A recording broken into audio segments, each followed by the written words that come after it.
Shalom, puji Tuhan, mari bersama kembali kita akan membuka Alkitab kita dalam kitab Ibrani pasal yang ke-12. Ibrani pasal yang ke-12.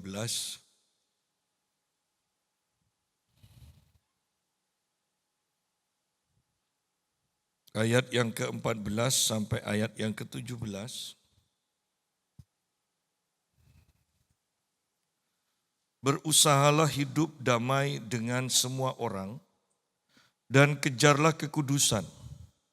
Sebab tanpa kekudusan tidak seorang pun akan melihat Tuhan.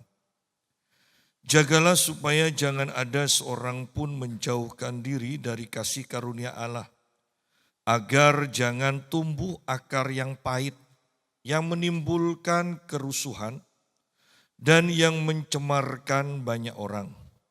Janganlah ada orang yang menjadi cabul atau yang mempunyai nafsu yang rendah seperti Esau, yang menjual hak kesulungannya untuk sepiring makanan.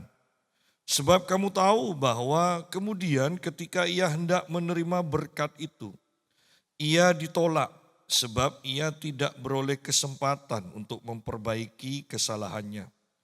Sekalipun ia mencarinya dengan mencucurkan air mata. Nah, puji Tuhan, kita akan membahas ayat per ayat dari firman ini. Dikatakan berusahalah hidup damai dengan semua orang. Fokus kita adalah melihat Tuhan. Ya, berusahalah hidup damai dengan semua orang dan kejarlah kekudusan. Sebab tanpa kekudusan tidak ada seorang pun akan melihat Tuhan. Melihat Tuhan itu penting, karena dengan melihat Tuhan nanti kita itu akan bisa memilih dengan benar. Karena kita itu adalah manusia rohani, tapi hidup di dalam alam jasmani. Kalau kita bisa melihat Tuhan, maka kita akan memilih dengan benar. Apakah kita akan memilih hal-hal yang rohani atau kita akan memilih hal yang jasmani? Tanpa melihat Tuhan, secara otomatis kita pasti akan memilih dan fokus kepada hal-hal yang jasmani, yang kelihatan. Ya.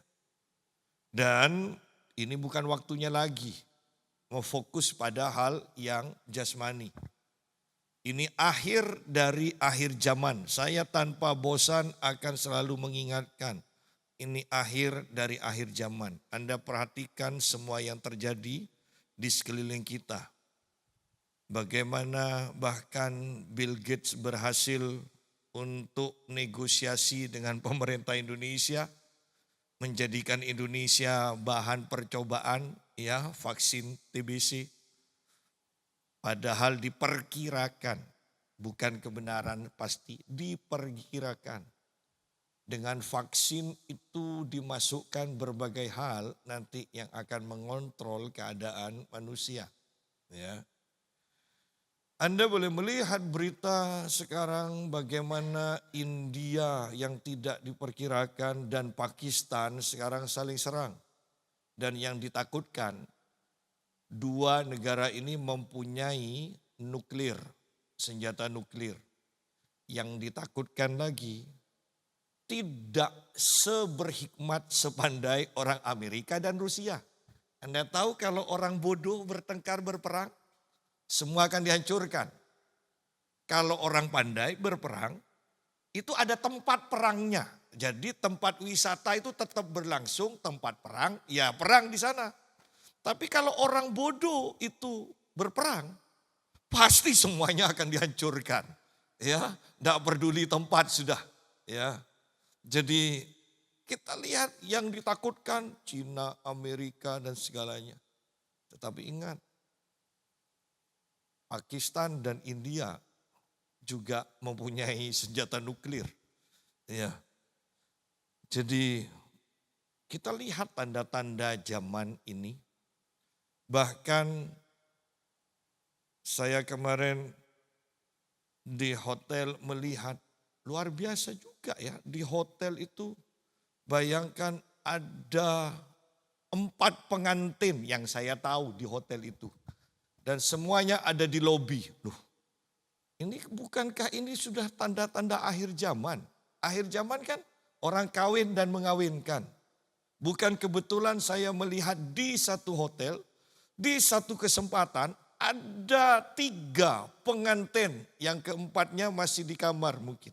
Tetapi 3 pengantin sudah ada di lobi, itu kan hebat. Ya. Bahwa hal-hal yang kecil ini kita harus perhatikan bahwa oh iya sesuai dengan firman Tuhan. Di akhir zaman, tanda-tanda akhir zaman salah satunya orang kawin dan mengawinkan. Sehingga dengan demikian kita itu bisa hati-hati, bisa mempersiapkan diri kita, menselaraskan hidup kita dengan keinginan Tuhan. Kalau enggak, kita itu hanya fokus kepada hal-hal yang di dunia, nanti ini loh pada akhirnya jangan-jangan seperti Esau. Ingin bertobat, ingin untuk memperbaiki kesalahan, tapi tidak ada kesempatan. Kan banyak orang seperti itu ya. Tahu mati gini orang tuaku, saya tidak tengkar tadi. Ya kan? Iya kan? Iya kalau tahu mau mati. Tetapi intinya kan mau bertobat tidak ada kesempatan. Mau mengubah tidak ada kesempatan. Ya. Nah oleh karena itu mari kita lihat yang terpenting adalah hati kita, manusia roh kita itu mampu melihat alam rohani. Dan secara khusus di sini mampu melihat Tuhan. Kenapa? Karena dengan melihat Tuhan, maka pilihannya itu sudah jelas ada 2 pilihan. Kita melihat Tuhan, apakah kita memilih Tuhan? Atau yang kedua, kita melihat alam jasmani, apakah kita melihat? Atau apakah kita akan memilih hal yang jasmani? Tapi kalau kita tidak bisa melihat Tuhan, tidak melihat alam rohani, maka pilihan kita ya bukan pilihan. Mau tidak mau ya yang jasmani. Dan yang sangat menyedihkan banyak orang Kristen, mata rohaninya tidak terbuka. Mereka pikir kehidupan hanya untuk di dunia ini. Padahal kehidupan yang sebenarnya adalah dalam kekekalan. Ya. Di dunia ini kan hanya persiapan saja. Berusahalah hidup damai dengan semua orang. Kenapa? Karena kita sudah didamaikan terlebih dahulu dengan Tuhan. Bahwa tidak mungkin kita bisa berdamai dengan semua orang. Kalau beberapa orang bisa. Dengan semua orang berarti kan dengan orang yang menyakiti kita, merugikan kita, mungkin bahkan berniat jahat kepada kita harus berdamai. Dengan kekuatan kita sendiri, tidak mungkin. Secara alami kita itu akan baik kepada orang yang baik pada kita. Kita akan jahat kepada orang yang jahat kepada kita atau kita akan menjauh dari orang yang jahat kepada kita. Ya. Tetapi karena Tuhan, karena kita sudah didamaikan dengan Tuhan, dan Tuhan mau berdamai dengan kita saja, itu akan jadi pelajaran yang harus kita pegang sungguh-sungguh. Yaitu ketika kita jahat, ketika kita durhaka, ketika kita berdosa, Tuhan mau mengampuni kita. Tuhan mau menanggung semua kesalahan kita. Ya. Dengan prinsip ini, kita menerima kebaikan Tuhan yang sedemikian rupa dengan kebaikan Tuhan di dalam kita ini sekarang. Dengan karya Tuhan di dalam kita ini, kita sekarang mau berdamai dengan semua orang. Ya. Itu bisa kita lakukan, tetapi ingat, ada keputusan kita sendiri sehingga di sini dikatakan berusahalah. Berarti ada keputusan kita ada kehendak kita, ada usaha kita. Ya. Kemampuan ada untuk hidup damai dengan semua orang karena kemampuan Tuhan itu dilimpahkan pada kita. Tetapi masalah mau menggunakan kemampuan kita sesuai dengan perintah Tuhan ini atau tidak, itu tergantung pada kita. Ya. Alat-alat masak, beras ada di rumah kita, tetapi kita mau masak, mau makan dengan beras sendiri atau mau beli di rumah, itu kan keputusan kita. Kita bisa punya kemampuan untuk mengampuni, untuk berdamai dengan semua orang. Iya. Tetapi apakah kita mau atau tidak, itu keputusan kita. Ya. Tetapi firman Tuhan mengingatkan kepada kita, berusahalah hidup damai dengan semua orang. Mungkin kita akan mengatakan, kan saya yang dirugikan, masa saya. Nah, apa untungnya dan segala macam, kok enak. Nah, tetapi ingat, kita tidak berurusan dengan manusia. Ya, kita sebenarnya yang lebih penting yang harus kita sadari, urusan kita dengan Tuhan. Mau taat atau enggak. Ya. Karena kalau semua dipikirkan menurut versi manusia, maka kita enggak akan melakukan firman Tuhan. Enggak akan. Ya. Berusahalah hidup damai dengan semua orang. Minimal kembali saya mau katakan, ingat, ini akhir dari akhir zaman. Lebih baik nurut Tuhan aja. Ya. Ngerti enggak ngerti, enak enggak enak, sudahlah nurut Tuhan supaya kita itu masuk surga lah. Ya kan? Walaupun orang-orang Kristen kepedean. Enggak usah ngomong surga terus, itu sudah pasti milik kita. Ya. Lalu dengan ayat apa? Bagaimana dengan ayat kerjakanlah keselamatanmu dengan takut dan gentar. Ya. Jadi hati-hati. Jangan sampai seperti yang kita bahas. Ada orang yang merebut mahkota kita. Ya. Ini akhir zaman. Yang saya sedihkan, banyak orang tidak mempersiapkan sungguh-sungguh loh untuk akhir zaman ini. Padahal kalau lihat di TV, lihat di medsos, itu sudah jelas sekali. Yesus akan menjemput kita. Ya. Kalau Yesus akan datang ke dunia untuk menjemput umatnya, itu gampang, semua bisa. Yang penting keputusan tekad bulat kita mau disiksa segala macam. Ya kan? Yesus datang ke dunia itu setelah pengangkatan. Makanya kalau Yesus datang ke dunia menjemput kita, menjemput umatnya, gampang. Itu sudah tidak usah persiapan pun sekarang. Nanti, saya katakan nanti Anda bertekad, sudah pokok sekarang saya bertekad. Percaya Tuhan tidak tergoyahkan walaupun disiksa, walaupun kuku dicabut satu-satu, ya kan? Kan kita boleh berpikir siksaan seperti apa yang sampai membuat orang ingin mati. Kan? Tetapi masalah pengangkatan itu butuh persiapan sungguh-sungguh. Ya. Jadi ini yang kita kejar sekarang. Bukan yang penting selamat, tapi melalui masa aniaya besar. Tidak. Kita mengejar, jangan sampai masuk aniaya besar. Justru kita sebelum itu kita sudah mengalami pengangkatan. Dan betapa kudusnya kita dituntut untuk itu. Berusahalah hidup damai dengan semua orang. Dengan semua orang. Bukan sebagian. Ya.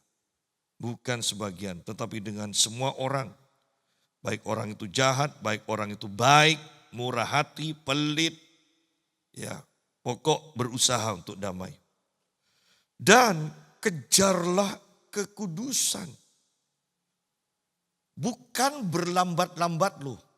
Kata kejar berarti kan segenap tenaga. Ya mengejar.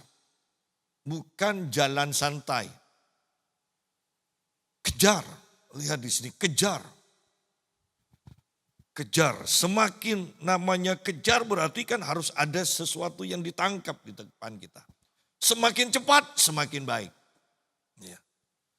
Tetapi ingin lebih cepat berarti tenaga lebih dibutuhkan lagi.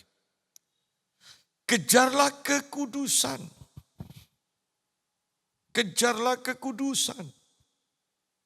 Sebab tanpa kekudusan tidak seorang pun akan melihat Tuhan. Yesus berkata di dalam Matius 5 ayat 8. Berbahagialah orang yang suci hatinya, sebab mereka akan melihat Tuhan. Nah, kembali sampai di sini. Bukankah kita melihat kehidupan atau kerohanian orang Kristen yang sangat mengenaskan? Bahkan ketika kita bicara mendengar suara Tuhan saja, banyak orang Kristen yang merasa aneh.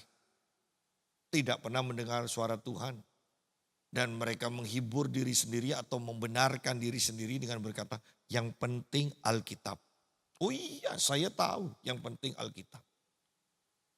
Tetapi Yesus sendiri berkata, domba-dombaku mendengar suaraku. Saya mau katakan begini, mendengar dengan membaca itu beda. Ya kan? Kalau sampai ada yang mengatakan membaca dan mendengar itu sama, wah itu Menteri Pendidikan harus diganti. Ya. Itu jelas berbeda. Nah, kembali membaca firman Tuhan, banyak yang membaca, yang bisa membaca, walaupun tidak banyak yang mau membaca. Ya kan, kembali di sini. Tetapi mendengar beda lagi, sedikit.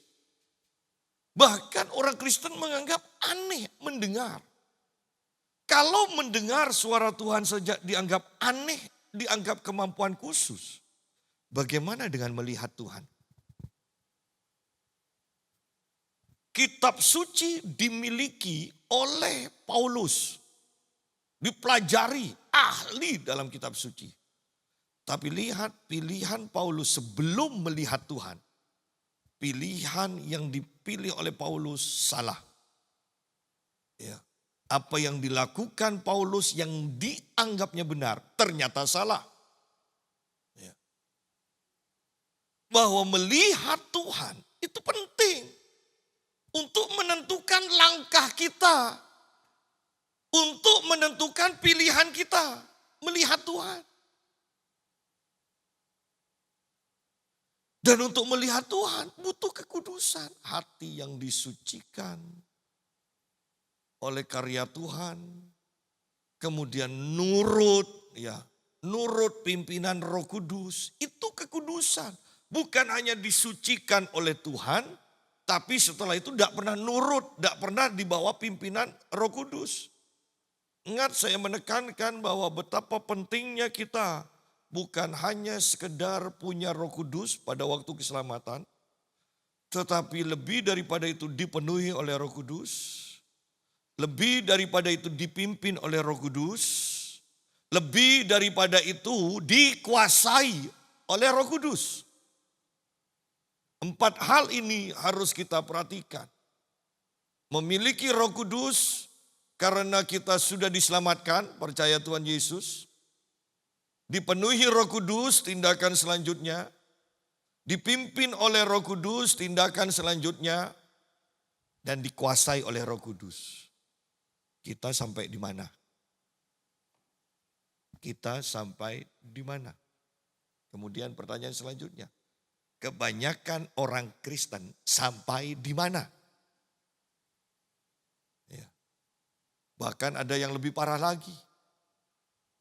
Aktif di gereja tapi tidak memiliki Roh Kudus. Artinya belum pernah lahir baru. Kalau memang lahir baru, kenapa kok mudah disantet? Kalau memang lahir baru, kenapa kehidupan lama yang menonjol? Ya. Jadi Kembali saya tekankan, ini akhir dari akhir zaman. Perhatikan kerohanian kita sungguh-sungguh. Ya. Hidup kudus, kejarlah kekudusan. Kejar, artinya dengan sekuat tenaga. Jangan berlambat-lambat, kejar. Padahal kita sendiri sekarang melihat bahwa bahkan dalam gereja pun kekudusan jarang diajarkan. Ya. Tidak ada yang membahas keberhasilan di dalam Kristus itu adalah kekudusan dan hidup semakin kudus. Tidak ada. Yang dibahas keberhasilan dalam Kristus, Allahku akan menyediakan segala kebutuhanku secara jasmani, tanda kurung. Secara jasmani. Tidak ada yang membahas tentang bertumbuh kelimpahan di dalam pewahyuan demi pewahyuan. Di dalam cinta mula-mula kepada Tuhan. Tidak ada. Yang dibahas hanya secara materi. Kekudusan jarang diajarkan. Yang penting jiwa-jiwa bertambah. Di gereja rebutan jiwa-jiwa. Yang jadi masalah, mereka kudus atau tidak? Seorang hamba Tuhan berkata pada saya begini, saya merasa heran. Kenapa gereja yang bersifat kenabian, yang menyerukan suara Tuhan itu jemaatnya pasti sedikit, tidak banyak. Oh iya, karena orang tidak mau ditegur. Orang inginnya dinina bobok-bobokan. Kan ada istilah bahkan seorang hamba Tuhan berkata juga pada saya kan. Atau mungkin di tempat ini. Bahwa menyampaikan firman Tuhan harus santai, lucu, tertawa. Kenapa? Karena sudah 6 hari dikatakan mereka bergelut dengan pekerjaan yang bikin stres. Masa mau ditegur lagi di gereja? Ya, bikin mereka senang. Kelihatannya masuk akal. Kalau kita belum mampu melihat Tuhan, masuk akal itu. Tapi kalau kita bisa melihat Tuhan, tidak ada orang yang melihat Tuhan itu stres. Orang stres karena terlalu banyak melihat dunia. Tidak ada orang yang melihat Tuhan itu stres. Ya. Jadi hati-hati dengan pengajaran-pengajaran di akhir zaman ini. Hati-hati sekali. Kejarlah kekudusan. Apakah gereja menekankan kekudusan? Apakah gereja menekankan kekudusan? Atau bagaimana menjadi berhasil dalam keuangan? Itu yang ditekankan gereja. Iya. Bagaimana membuat gereja itu jemaatnya bertambah? Tidak pernah dipikirkan bagaimana membuat gereja yang bahkan kalau malam-malam api kemuliaan Tuhan di atas gereja bisa dilihat oleh orang. Loh ini kan kerinduan, boleh kita memiliki kerinduan. Tidak menyimpang dari Alkitab kok. Anda bisa bayangkan kalau kemuliaan Tuhan, api Tuhan ada di atas gereja ini? Ada di atas gereja masing-masing? Bukankah di Yerusalem setahun sekali? Itu dari bait Allah. Itu bisa diambil api Tuhan. Ada api Tuhan. Bahkan dikatakan api Tuhan ini bisa diambil juga oleh orang-orang lewat seperti pelita itu dibagikan. Tetapi herannya api Tuhan ini ketika dibakarkan ke tubuhnya, itu tubuhnya tidak terbakar. Ingat api Tuhan yang dilihat Musa di Semak Duri? Ingat pada waktu Pentakosta, orang-orang percaya melihat ada lidah-lidah api tetapi mereka tidak terbakar. Dan ternyata itu masih terjadi di Israel, di Yerusalem. Setahun sekali pasti itu terjadi. Jadi kerinduan kita pun untuk melihat misalnya kemuliaan Tuhan, api Tuhan itu bisa dilihat oleh orang lain. Itu tidak salah. Dan itu hanya bisa terjadi ketika kekudusan itu ditekankan dalam gereja. Ya. Sangat mengerikan bahwa gereja terlalu pasif, gereja terlalu duniawi. Kejarlah kekudusan, sebab tanpa kekudusan tidak seorang pun akan melihat Tuhan. Loh, kalau tidak melihat Tuhan, bagaimana kita bisa bersekutu dengan Tuhan? Ya. Untuk bisa bersekutu dengan benar, kita harus bisa melihat. Dengan siapa kita mau bersekutu, kita harus bisa melihat pribadi itu. Tanpa kekudusan, tidak seorang pun akan melihat Tuhan. Dan jarang di gereja, dimanapun juga, orang-orang yang bisa melihat Tuhan. Artinya, banyak orang tidak hidup dalam kekudusan. Banyak orang tidak mengejar kekudusan. Kan sesuatu ada di depan kita, bisa. Tetapi apakah kita mau mengejar atau tidak yang di depan kita? Kan kembali terserah kita. Kalau itu tidak menarik, kita tidak akan kejar. Ya.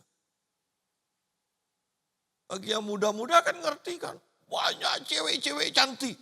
Loh, tapi kalau tidak tertarik ya tidak dikejar. Hanya yang menarik hati yang dikejar. Ya.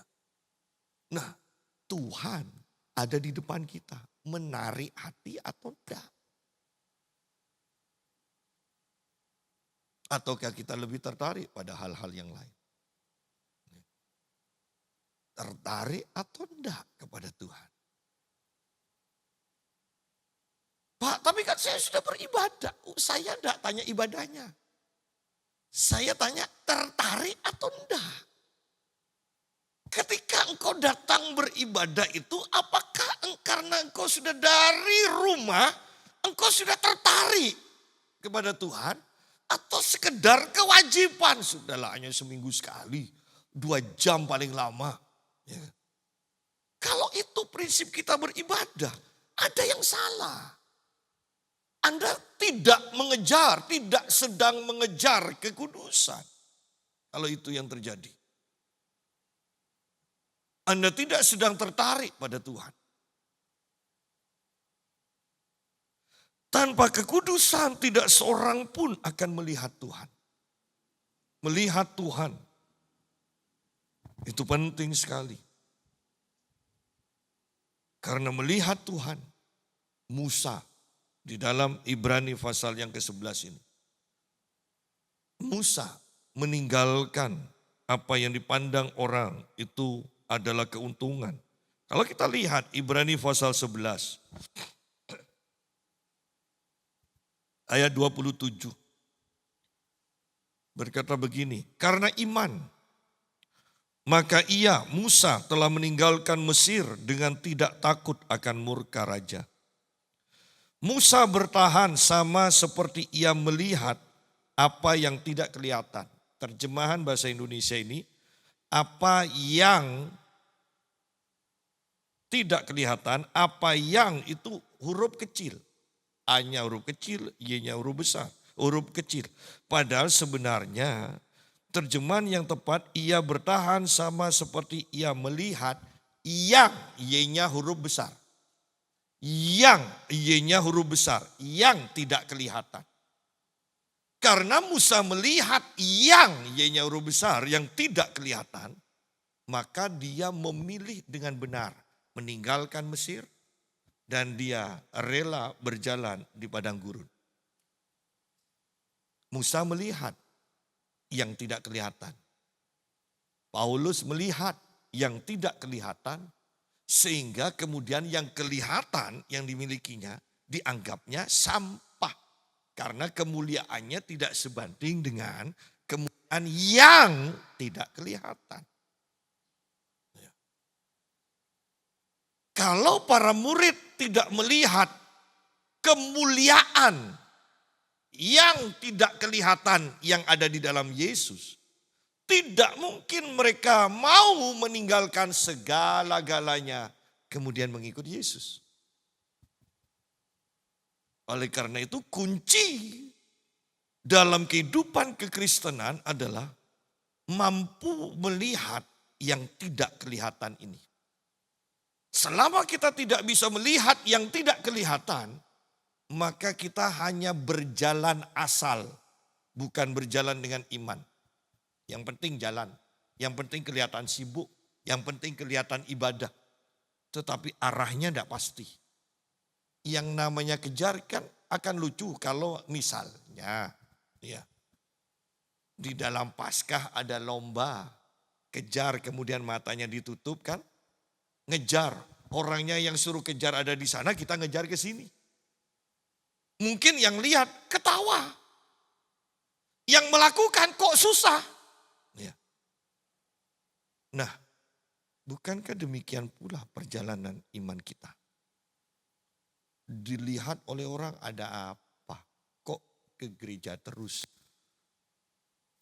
Padahal Tuhannya tidak ada di gereja. Yang dituju di gereja tidak tahu siapa. Karena tidak lihat Tuhan. Orang pikir lucu. Tapi kalau engkau melihat Tuhan di gereja. Engkau datang ke gereja. Kemudian engkau ketemu dengan Tuhan di gereja. Engkau keluar. Orang-orang tidak akan lihat engkau lucu. Orang-orang akan terkagum-kagum. Melihat hasil dari perjumpaanmu dengan Tuhan. Melihat yang tidak kelihatan. Lanjut ayat yang ke-15, Ibrani 12. Jagalah supaya jangan ada seorang pun menjauhkan diri dari kasih karunia Allah. Jangan ada orang yang menjauhkan diri atau bahkan melupakan kasih karunia Tuhan. Lebih mudah lagi supaya bisa lebih mudah dimengerti. Jangan ada orang yang menjauhkan diri atau melupakan kebaikan-kebaikan karya Tuhan dalam hidup kita. Selama kita sadar bahwa kita hidup karena kebaikan Tuhan, maka kita tidak akan pahit hati. Tidak akan kecewa. Tapi kalau kita hanya sadar dulu Tuhan baik, bagaimana dengan sekarang? Kalau kita tidak sadar bahwa Tuhan tetap baik saat ini, maka kita akan gampang kecewa. Dulu Tuhan menyertai kita, bagaimana sekarang? Kalau kita tidak sadar bahwa sekarang Tuhan menyertai kita, maka kita akan gampang kecewa. Ya. Oleh karena itu penting di sini. Supaya kita jangan menjauhkan diri. Jangan melupakan kasih karunia Allah yang sudah diberikan dan sedang diberikan kepada kita. Sehingga kita di sini dikatakan agar jangan tumbuh akar yang pahit. Jangan tumbuh akar yang pahit. Apakah hati kita pahit? Artinya kita tidak menyadari kebaikan Tuhan. Kita sedang berusaha dengan kekuatan kita sendiri. Kenapa kita kecewa? Karena kita berusaha dan orang lain tidak meresponi seperti apa yang kita harapkan. Kita kecewa. Kita ingin dihargai, ternyata kita difitnah. Kita tidak dihargai sehingga kita kecewa. Kita pahit. Saya sudah melakukan ini. Kalau saya sudah melakukan ini, Anda tidak mendapat respon yang Anda harapkan, Anda akan kecewa. Tapi kalau Tuhan melakukan ini melalui saya, orang tidak merespon, Tuhan nanti yang berurusan. Kita ini kan hanya dipakai Tuhan. Ya. Agar jangan tumbuh akar yang pahit. Karena kalau sudah pahit, itu menimbulkan kerusuhan. Orang suka tengkar, orang suka marah, orang suka tersinggung. Itu karena pahit hatinya. Karena tidak menyadari kebaikan Tuhan. Mereka fokus pada apa yang mereka lakukan dan sudah lakukan. Bukan karena Tuhan yang berkarya. Ya. Ketika kita fokus pada karya kita sendiri, kita gampang pahit. Ya.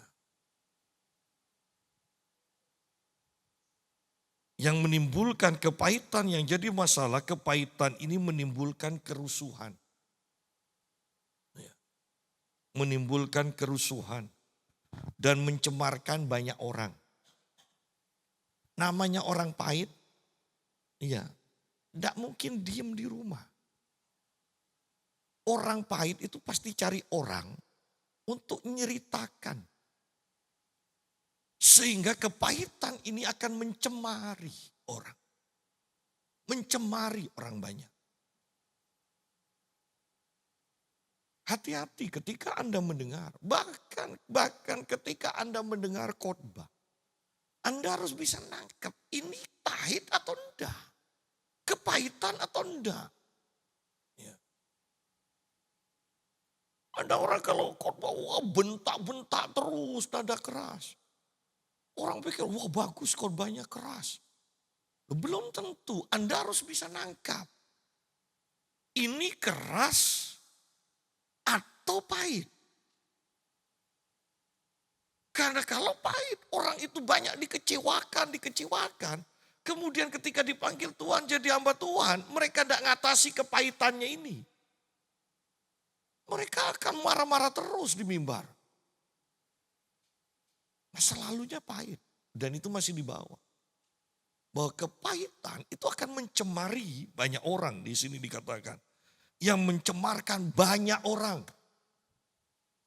Ini kalau ngumpul dengan orang baru, tidak bisa tidak. Dia harus menceritakan kekecewaannya. Otomatis kan pahit.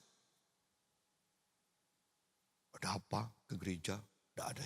Pahit. Ada apa memberi? Apa itu bohong itu hanya untuk pendetanya? Pahit.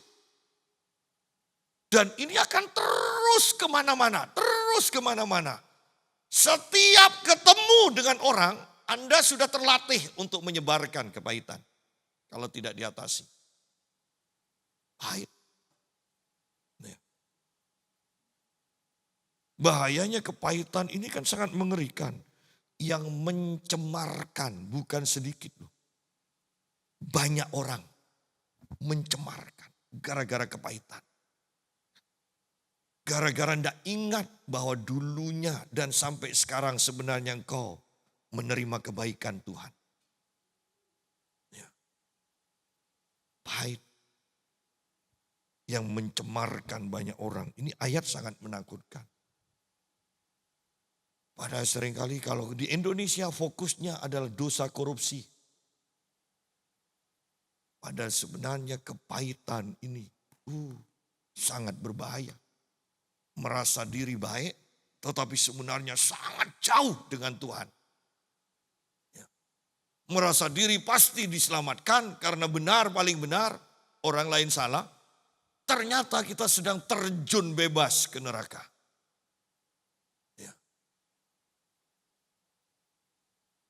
Ada orang baik yang pahit. Banyak. Sehingga mungkin Anda pernah mendengar orang itu ya. Orang itu baik. Pokoknya jangan disakiti. Loh kenapa? Karena sudah sering sakit berarti. Hatinya. Berarti pahit. Jangan sampai pahitnya itu keluar.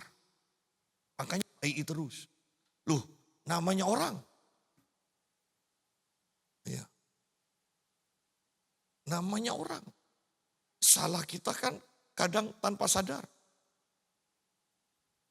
Wah itu bisa meledak. Lu hanya dengan masa. Makanya jangan sampai salah sedikit pun. Bukan menakutkan berarti. Ya. Orang tuh baik-baik. Sudahlah kamu perlu apa pasti dikasih. Pokoknya jangan sampai. Itu pahit berarti orang itu. Anda harus hati-hati. Ya. Anda harus hati-hati.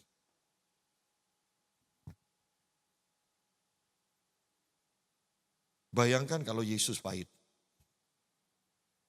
Oh kita harus hati-hati. Tetapi karena Yesus kasih, marilah semua yang letih lesu dan berbeban berat datang padaku. Orang masa enak. Yesus katakan kamu akan mendapat kelegaan. Nah kalau Anda ada di dekat orang yang tidak pahit, Anda akan lega. Tenang, damai, enak mau ngomong apa aja. Anda dekat dengan orang yang pahit, ngomong pun harus hati-hati. Sudah hati-hati, tetap aja salahnya. Karena orang pahit tidak bisa melihat yang benar. Orang pahit akan selalu melihat yang tidak benar. Ya. Hati-hati dengan kepahitan. Apakah kehadiran kita, pembicaraan kita mencemarkan banyak orang? Atau tidak? Puji Tuhan kalau tidak. Janganlah ada orang yang menjadi cabul.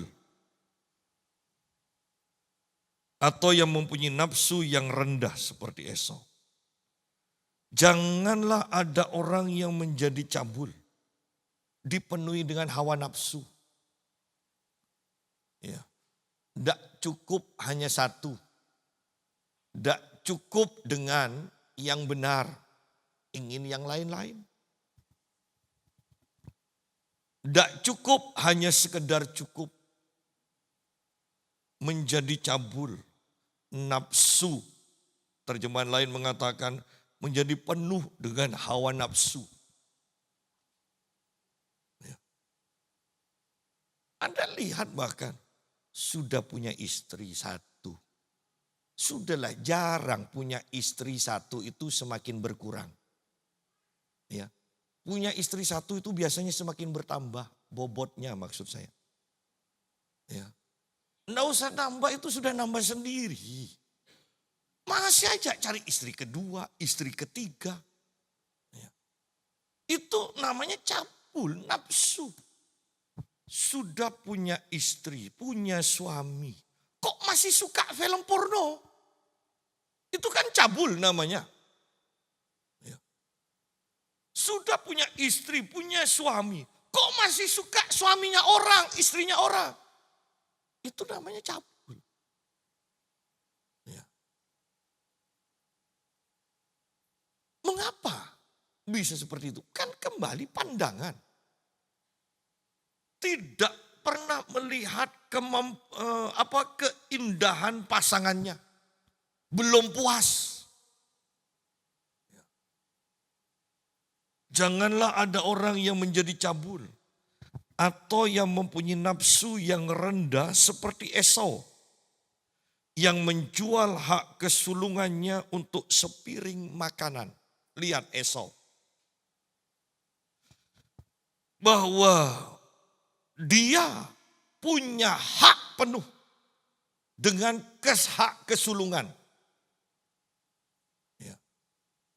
Tetapi dia bisa menukar hak kesulungannya dengan semangkok sup merah kacang merah. Ini kan luar biasa. Anda bisa bayangkan. Anda pemilik misalnya restoran yang sudah mendunia Kentucky Fried Chicken, kita pemiliknya. Kemudian kita katakan, warung dawet ini kok enak. Mau ditukar sama punya saya. Pokoknya saya dapat dawetmu.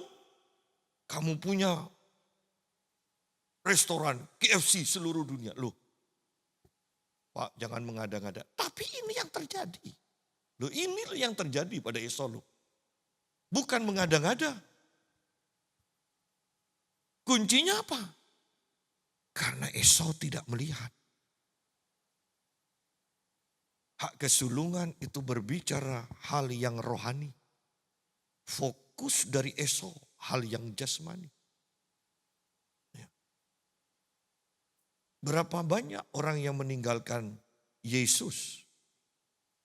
Karena mereka tidak melihat.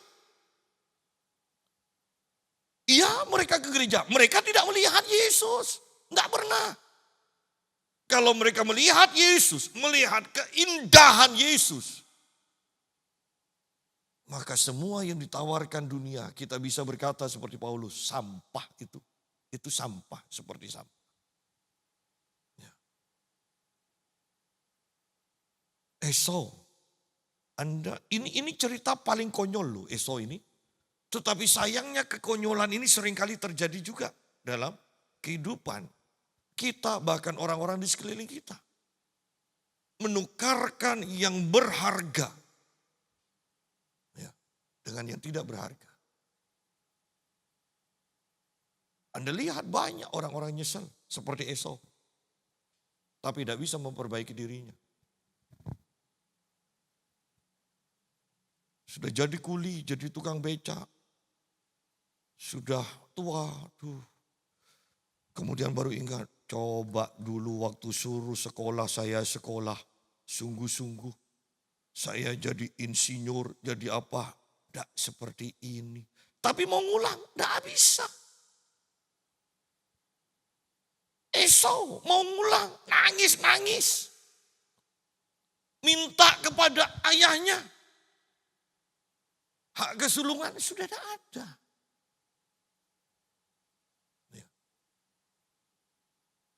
Sudah capek becai, sekarang inginnya, coba saya kuliah kan sudah jadi menteri. Mau ngulang kuliah, sekolah, tidak bisa. Nanti kan di neraka juga sama kan. Coba dulu mau percaya ketika ada tetanggaku memberitakan keselamatan hanya dalam Yesus. Mau ngulang di neraka, tidak bisa. Dan ini yang terjadi. Berapa banyak yang seperti Esau. Rela meninggalkan Yesus. Rela meninggalkan ibadah. Iya kan? Hanya demi kepuasan sesaat. Toko lagi rame Pak. Ya. Misalnya. Seharusnya sudah tutup, masih ada, ini langganan, tidak enak, ditinggal. Padahal hanya 1 atau 2. Ya. Ketika sudah selesai tutup, sudah setengah jam masa mau datang ke gereja. Ya. Sudahlah nanti minggu depan. Anda bisa datang ke ibadah minggu depan. Tetapi saya mau katakan, siapa tahu bahwa sebenarnya waktu Anda tidak datang itu sebenarnya lawatan Tuhan untuk dirimu. Dan itu tidak bisa diulang lewat lawatan minggu depan. Ya. Banyak orang tidak berubah karena mereka ibadah menurut kehendak mereka sendiri yang lemah itu. Mereka kalau tidak suka, capek, sibuk, tidak ibadah. Padahal jangan-jangan waktu itulah sebenarnya Tuhan sedang akan melawat kita. Itulah waktu kita sebenarnya untuk berubah atau menerima berkat.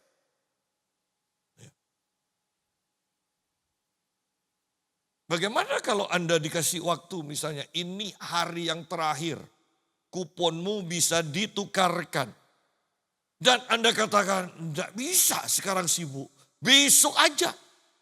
Saya masih ada kegiatan lain. Besok kupon Anda sudah tidak berlaku lagi.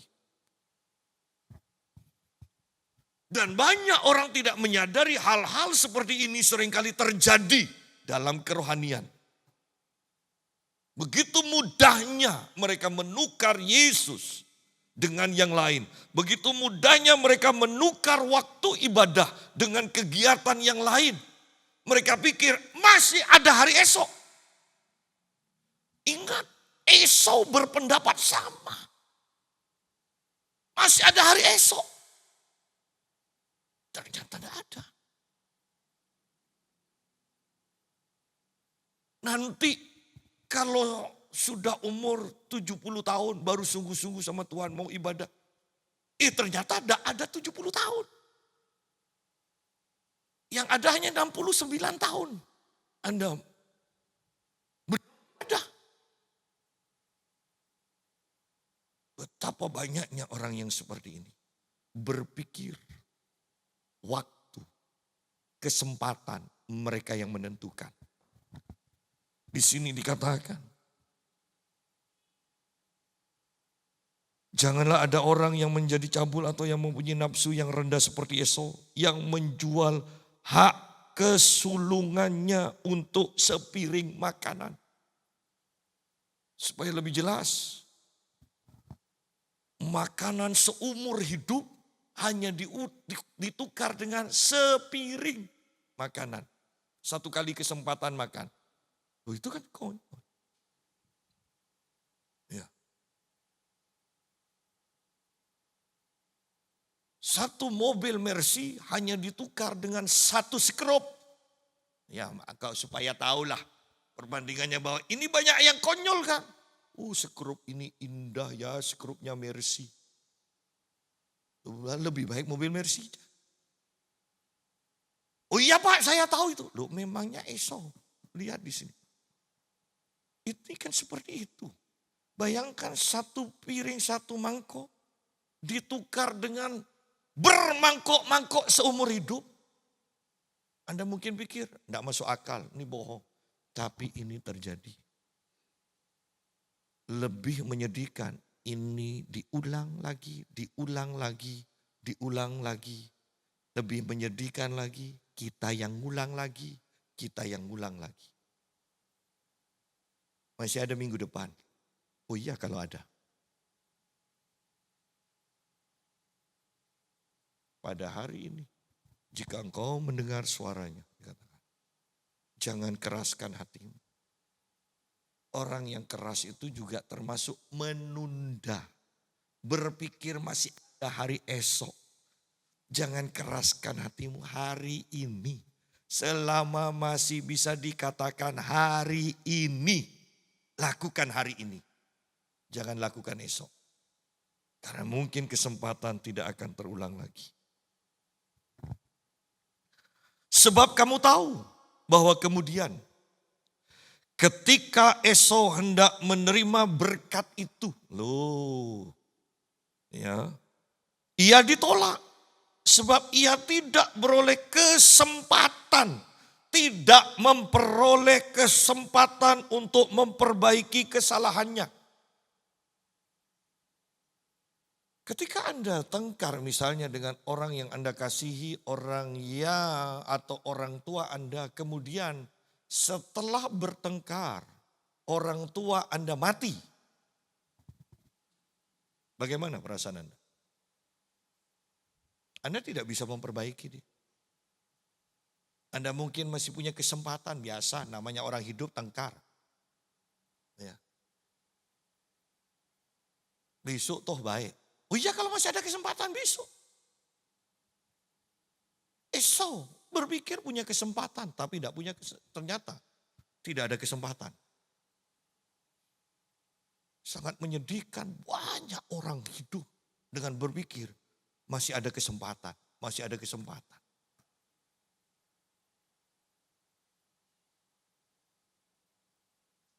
Joel Osteen, terlibat seorang pendeta yang terkenal disebut dengan pendeta tertawa.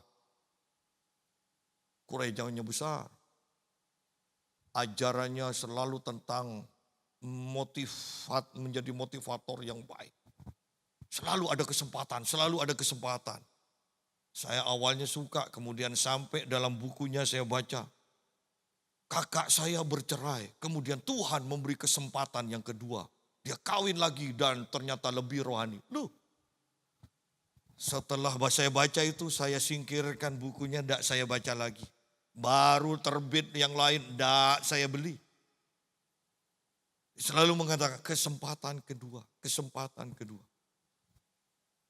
Sekarang dia terlibat dengan penggelapan keuangan gerejanya. Mainnya kan bukan miliar, mainnya kan triliun. Ya. Dan dia ditangkap. Di manakah kesempatan kedua? Memangnya keluar penjara dia ngajar lagi akan ada orang yang mendengar? Tidak ada kesempatan yang kedua. Ketika waktu kita ditutup, neraka atau surga, saya mau katakan tidak ada kesempatan yang kedua. Ketika kau mau dipakai di bidang ini, dan Anda menolak, Tuhan menemukan orang untuk menggantikan Anda. Saya mau katakan, ketika Anda bertobat, Anda berpikir masih ada kesempatan. Tidak ada. Ketika lowongan itu sudah terisi, Anda mungkin masih bisa bekerja di bidang yang lain atau di tempat lain. Tetapi saya mau katakan, kesempatan yang dulu itu tidak pernah ada lagi. Banyak orang tidak berpikir ini, selalu ada kesempatan, selalu ada kesempatan. Esau pun sama, ternyata tidak ada kesempatan. Ya. Sebab ia tidak memperoleh kesempatan untuk memperbaiki kesalahannya. Sekalipun ia mencarinya dengan mencucurkan air mata.